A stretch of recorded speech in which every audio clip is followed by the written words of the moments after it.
Moral ভয়েসের পক্ষ থেকে প্রত্যেককে স্বাগতম। আশা করি আপনারা ভালো আছেন এবং সুস্থ আছেন।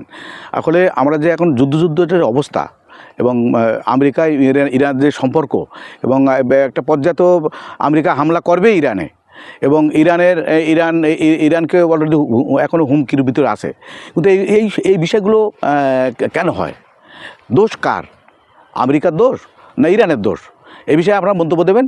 তা আমি হচ্ছে মনে করি যে ইরান বা যে কোনো রাষ্ট্র, যে আমরা জানি আমেরিকা পৃথিবীতে একটা পরাশক্তি এবং সে তার রাষ্ট্রের কাঠামোগত তারা কিন্তু সঠিক আছে, কিছু কিছু জায়গায় তারা ভালোই করে। কিন্তু যে মাঝে আমরা ইরাকে হামলা হলো, তারপরে লিবিয়া হামলা হলো, এই যে এইগুলো হচ্ছে, এগুলোকে অ্যাকচুয়ালি কেন হয়?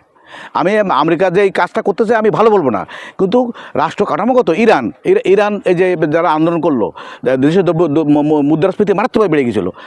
যে চাল কিনতে এরা লাগতো 1 দিরহাম, সেটা লাগছে 2 দিরহাম, এবং জনগণ খুব বিক্ষুব্ধ হওয়ার পরে প্রায় দেশের লোক সব পথে নেমে গিয়েছিলো। বাংলাদেশের বাংলাদেশের মধ্যে একটা পরিস্থিতি ছিল। কিন্তু পরবর্তীতে আমেরিকা তখন হামলা করেনি, কিন্তু ইরান 800 লোককে ফাঁসি দেওয়ার জন্য প্রস্তুত। কেন ফাঁসি দেবে?